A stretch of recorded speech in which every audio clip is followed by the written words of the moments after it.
Bendiciones para todos. Habíamos estado viendo en los temas anteriores la necesidad de conocer el tiempo en el que estamos viviendo actualmente y la necesidad de ser redimidos por Dios, de saber que yo por mí mismo tengo deficiencias, que yo por mí mismo necesito de Dios. Habíamos visto en Eclesiastés que un tiempo y una ocasión suceden a todos, que no es del fuerte, que no es del veloz la carrera, que no es porque uno pueda atribuirse la habilidad que uno tiene, sino que realmente un tiempo y una ocasión suceden a todos y que el desconocer el tiempo y la ocasión es lo que genera caer en una trampa. El tiempo malo para el hombre, según lo que dice Salomón, es que el hombre desconozca cuál es su tiempo y cuál es su ocasión. Dentro de todo esto, Salomón menciona en Eclesiastés capítulo 8, verso 14, hay otra vanidad que ocurre sobre la tierra, y hay justos a quienes les sucede conforme a la obra de los impíos, y a los impíos a quienes les sucede conforme a la obra de los justos. Digo que también esto es vanidad. Salomón menciona que hay personas que se comportan rectamente, sin embargo, las cosas que le suceden es como si él tuviera un proceder incorrecto, como que él fuera un impío. Y pasa al revés, hay personas que actúan impíamente y sin embargo uno los ve que pudieran prosperar como si fueran justos. Salomón a esto le llama vanidad. Y hablando de la necesidad de que el hombre sea consciente de que tiene un Dios y del cual necesita de ese Dios, según lo que dice Pablo, todos pecamos y todos estamos destituidos de la gloria de Dios. Cuando hablamos de Adán, y Adán se esconde, luego que peca delante de Dios, se esconde y le dice a Dios, tuve miedo porque estuve desnudo. Y lo que Dios le dice es, ¿quién te enseñó que estabas desnudo? Adán tenía el libre albedrío de poder elegir el bien y el mal y tenía la orden de qué fruto podía comer y qué fruto no debía tocar. Él eligió el tomar del fruto y sin embargo dice que al elegir se dio cuenta, fue enseñado a que él estaba desnudo. Entonces lo que Dios le dice es, ¿quién te enseñó? Y Pablo dice que nosotros fuimos rescatados de la vana manera de vivir de nuestros padres. Si bien es cierto, él menciona en Efesios que estuvimos en otro tiempo alejados de Dios y lejos de su ciudadanía y pertenecíamos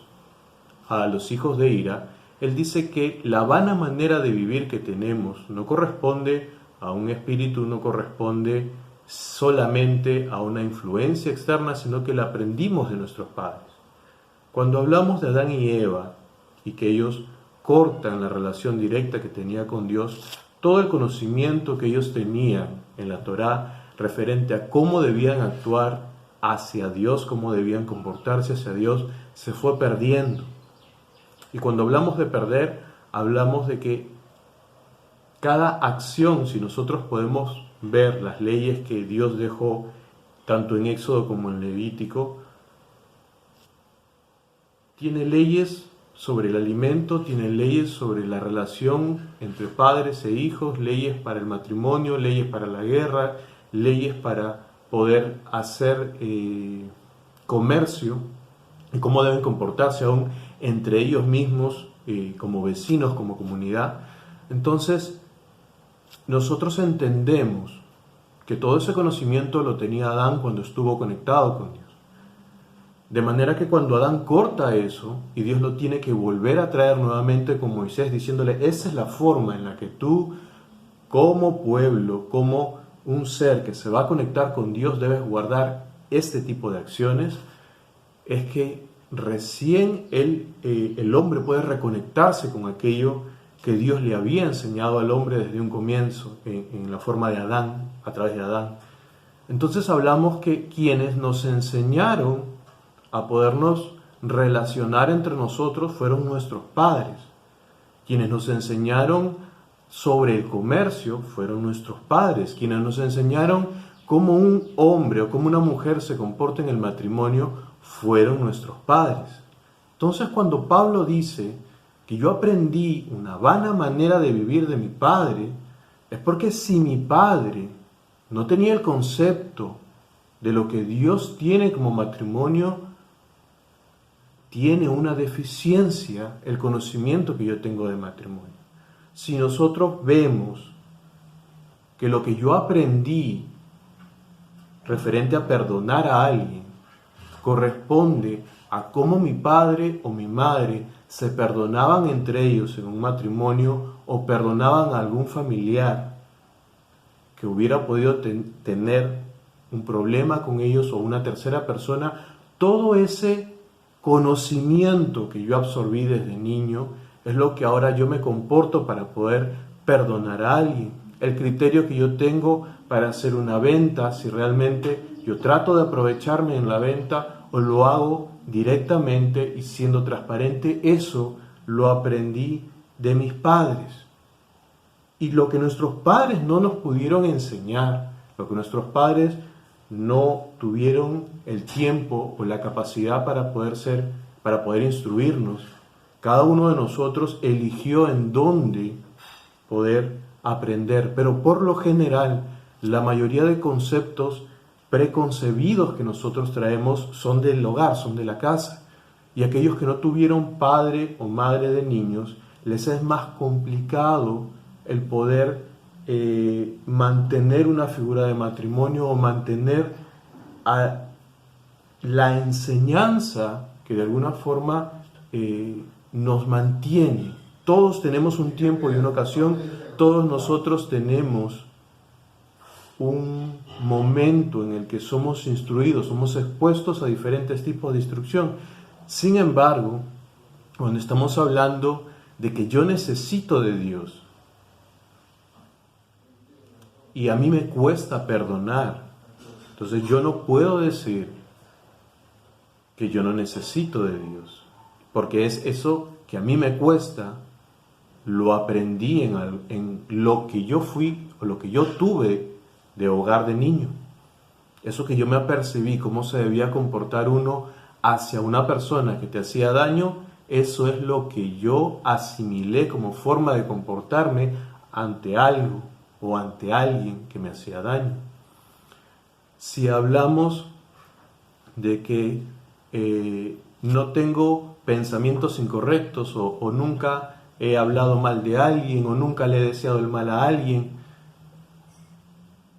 sería tratarnos de justificar. De una u otra forma todos hemos tenido momentos, de una u otra forma todos hemos tenido un pensar incorrecto hacia las demás personas o hacia una situación. Entonces, cuando nosotros hablamos y somos expuestos a la Torá, expuestos a la palabra, y la palabra me dice que en el antiguo pacto se veía la forma como ellos se comportaban y cómo se tenías que presentar, y que era lo que Dios decía: no envidiarás, no matarás, no levantarás falso testimonio contra tu hermano. Cuando viene el Mesías, lo que dice es la intención de tu corazón. Si tú ya has mirado, ya pecaste. Si tú llamas necio a tu hermano, ya pecaste. De manera que bajo ese concepto, todo lo que yo tenga incorrecto y que aún lo tenga en mi pensamiento, me hace estar descalificado de un comportamiento o de una manera en la cual Dios me pueda aprobar. Entonces, cuando yo digo que todos necesitamos de Dios, es porque todos tenemos diferentes áreas en las que hemos tenido deficiencia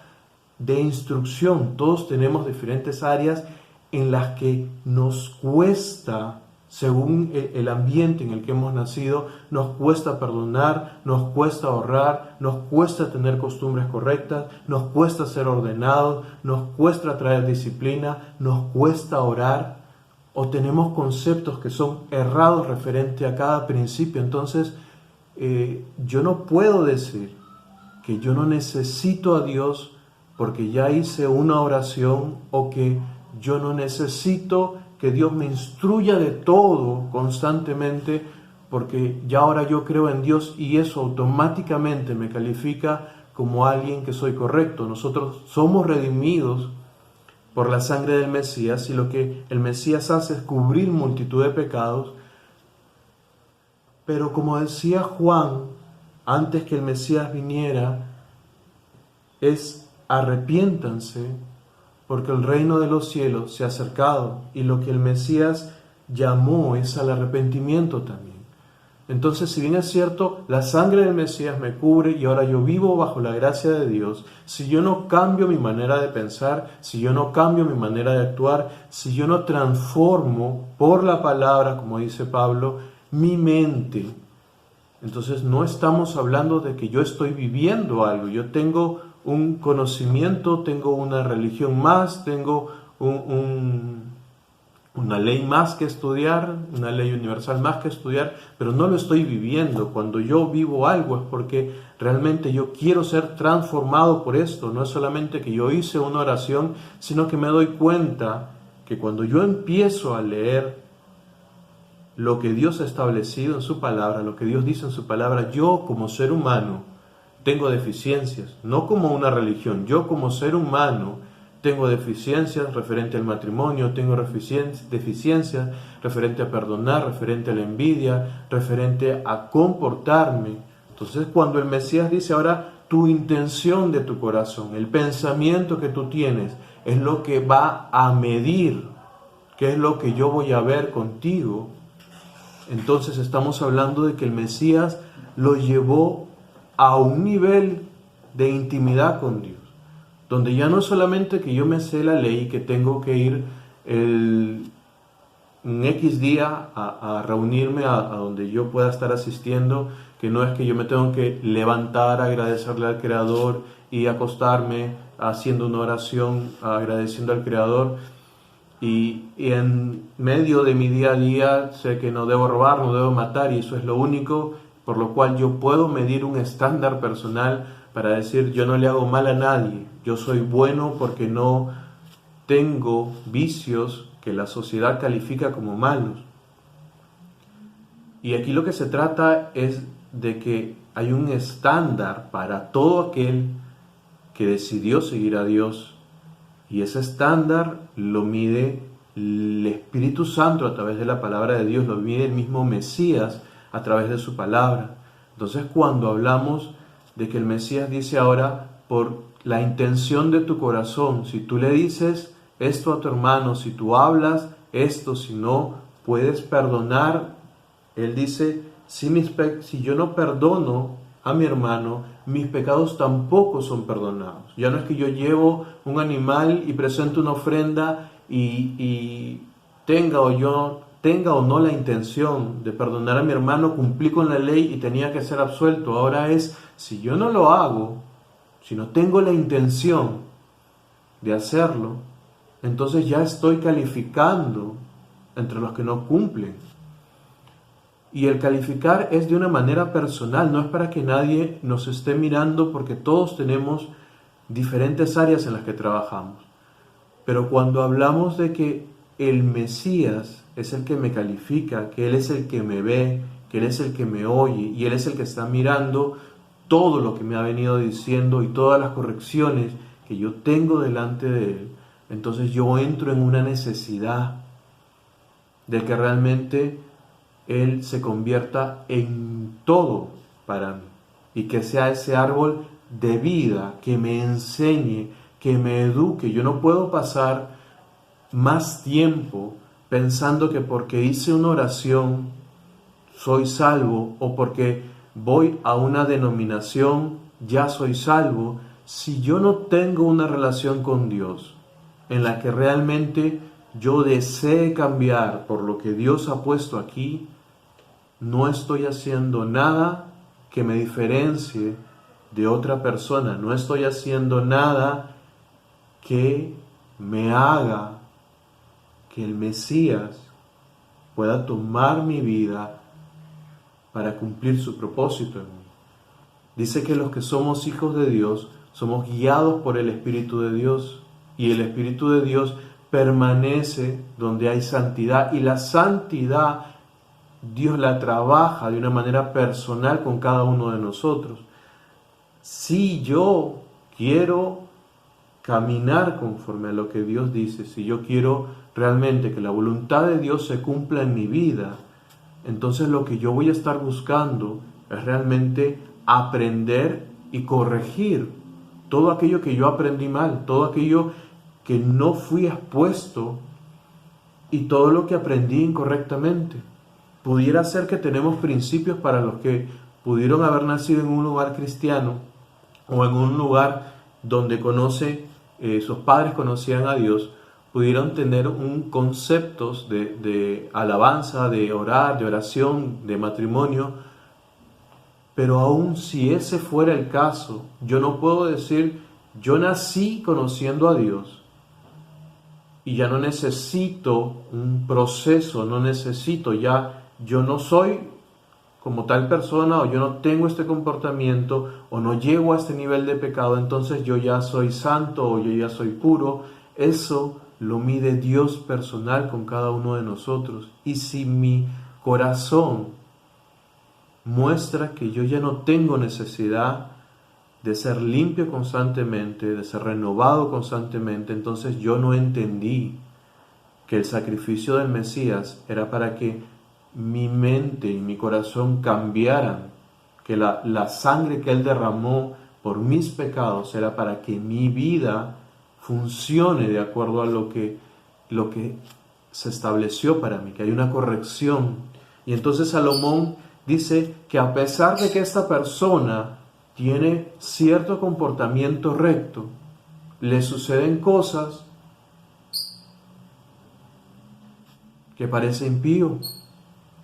Y David decía, líbrame de los que me son ocultos porque son más fuertes que yo. Y para aquellos que ya Dios viene tratando constantemente una misma cosa, una misma situación, una y otra vez, mientras nosotros tengamos el deseo, Dios va a seguir tratando aquello. Si mientras Dios nos mueva hacia no envidiar, hacia perdonar, hacia tener el comportamiento correcto con nuestros padres, hacia desarrollar una intimidad con Dios correcta. Yo puedo equivocarme y puedo tropezar y puedo decirle lo voy a volver a hacer y lo voy a volver a hacer porque realmente ese es mi deseo. Dios va a seguir ahí, va a mandar a la persona o la situación que Él considere hasta que uno pueda ser libre de aquello. Pero si mi corazón se cierra en decir yo ya soy salvo porque hago tales obras, o en este tiempo que nosotros estamos todavía en cuarentena, no me pongo a estudiar y a examinar mi vida delante de Dios porque no hago nada malo y ahora en cuarentena es más difícil que hagamos algo malo, entonces el corazón de cada uno expone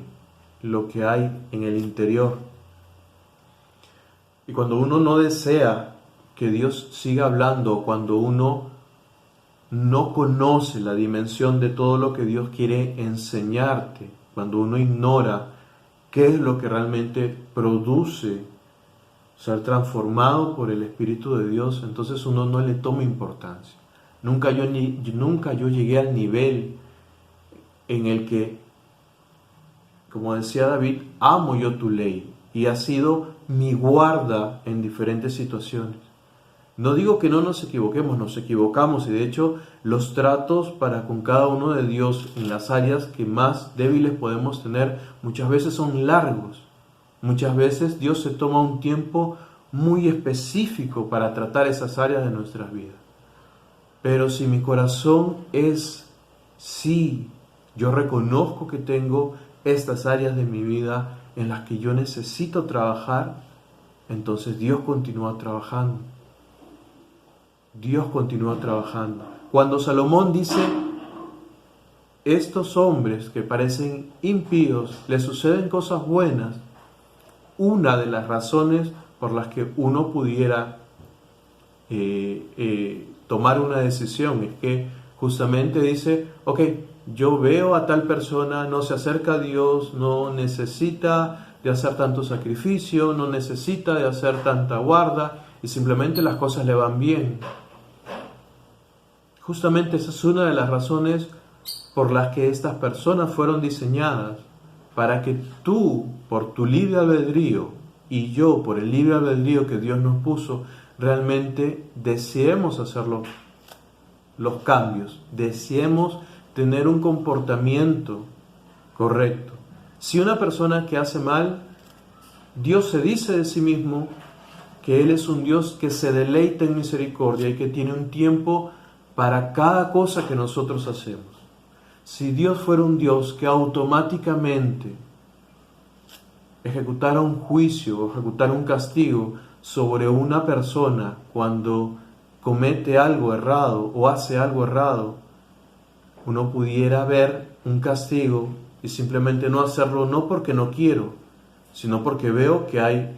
una consecuencia y a mí no me gusta que me pase esa consecuencia, entonces no lo hago. Pero no es porque el deseo mío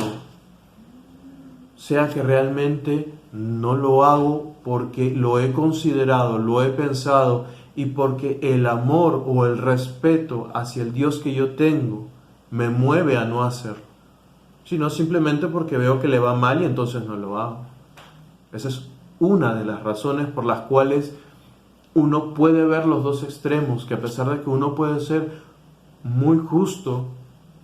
nos suceden cosas porque hay áreas en nuestra vida que todavía no hemos tratado, que todavía no las hemos descubierto y todavía tenemos tiempo de poder venir a Dios, de poder acercarnos en este que no estamos saliendo, no estamos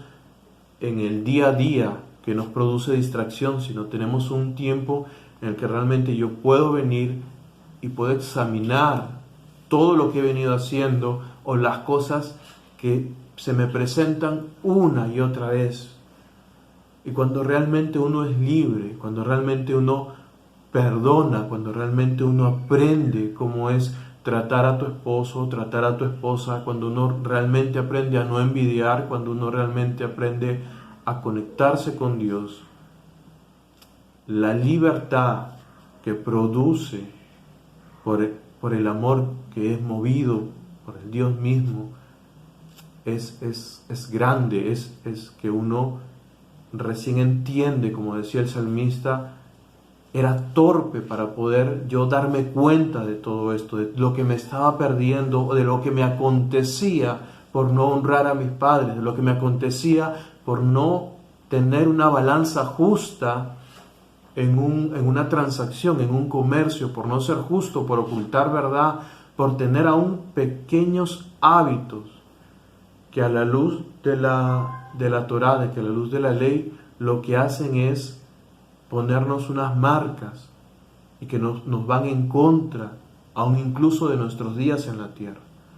Entonces, cuando hablamos de la necesidad de Dios, es que mi corazón realmente reconozca que no importa qué tiempo tenga yo, que Dios nos esté usando o no, lo que importa es que mi corazón continúe postrado a decir, yo te necesito, porque no hay forma que yo pueda conocer todo de Dios. Y Salomón lo decía, Dios puso eternidad en el corazón del hombre sin que el hombre llegue a comprender todo.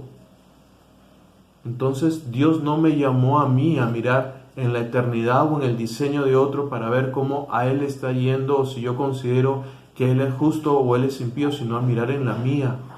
Dios me revela a mí mi diseño. Dios me habla a mí personalmente y trata conmigo personalmente. Yo no debo ir buscando en el diseño de otro. Yo no debo ir buscando en el trato de otro. Porque para que Dios me hable de otra persona es porque primero me habló de mi vida personal. Y segundo, porque tiene un propósito en lo que me va a decir. Dios no es un Dios que va hablando por que nosotros tenemos ganas de saber las cosas. No, porque hay un propósito en que nosotros conozcamos aquella consulta, aquella pregunta que nosotros le hacemos a Dios. Entonces, el deseo o el clamor de cada uno debería ser, independientemente del tiempo que tengamos y del momento en que nos encontremos, que yo necesito de Dios porque reconozco que hay muchas áreas de mi vida en las que necesito ser instruido, en las que necesito regresar a la raíz, en las que necesito mirar al árbol genuino, en la que necesito ver correctamente de dónde viene la fuente, de dónde viene el mandamiento o la ley, y darle la interpretación correcta, darle el sentido correcto